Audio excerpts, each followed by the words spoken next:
అది భయానకరమైన కమ్యూనిస్ట్ దేశం. ఎవరైనా బైబిల్ పట్టుకొని తిరిగారా? ఒక ఇంట్లో ప్రార్థన చేశారా? నిర్దాక్షిణంగా కాల్చి చంపుతున్న ఆ భయానకరమైన దినాలు ఆ దినాలు. ఓ భక్తి కలిగిన తల్లి ఒకానొక రోజు ఆ తల్లి ప్రార్థనకు వెళ్ళొస్తూ చేతులు బైబిల్ పట్టుకొని వస్తూ ఉంటే ఈ కమ్యూనిస్టు సైనికుడు చూడనే చూశాడు. కుమారుడు కళ్ళ ఎదుటే నిర్దాక్షిణంగా పిస్తోల్తో షూట్ చేసి అక్కడికక్కడే చంపేశాడు. తల్లి మరణాన్ని కళ్ళతో చూశాడు. సమాధి కార్యక్రమం అయిపోయింది, సంవత్సరం అయిపోయింది. సహజంగా ఈ బాబుకి తల్లి పుట్టినరోజు గులాబీ పువ్వు గిఫ్ట్గా ఇవ్వటం ఈ అబ్బాయికి అలవాటట. అమ్మకి ఇద్దామంటే అమ్మ చనిపోయి సమాధిలో ఉంది కదా. అమ్మ చెప్పిన మాట ఒకటి గుర్తొచ్చింది. నాన్న, మనం మనల్ని ప్రేమించే వారినే ప్రేమించడం కాదయ్యా, ద్వేషించే వారికి కూడా ప్రేమను పంచాలి. ఆ తల్లి మాటలకు జ్ఞాపకం వచ్చాయి.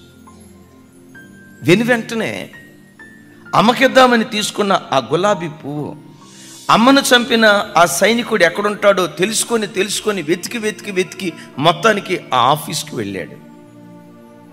ఆ సార్కి గులాబీ పువ్వు గిఫ్ట్గా ఇస్తున్నాడు. ఆయన అన్నాడు, బాబు నువ్వెవరివే? నన్ను ఎప్పుడైనా చూసావా?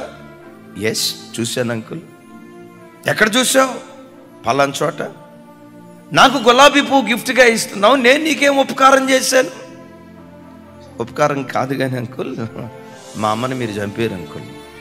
మరి మీ అమ్మని నేను చంపితే నాకెలా నువ్వు గులాబీ పువ్వు ఇవ్వగలుగుతున్నావు?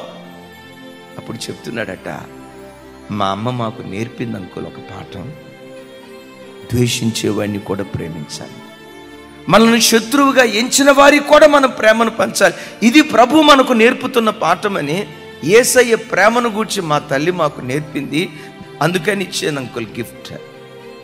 ఆ సైనికుడు ఆ చిన్న బిడ్డ మాటలు విని, ఇలాంటి ప్రేమతత్వాన్ని నీ తల్లి గుండెల్లో కుమ్మరించిన ఆ కరుణామూర్తి అయిన యేసుక్రీస్తును నా స్వరక్షకునిగా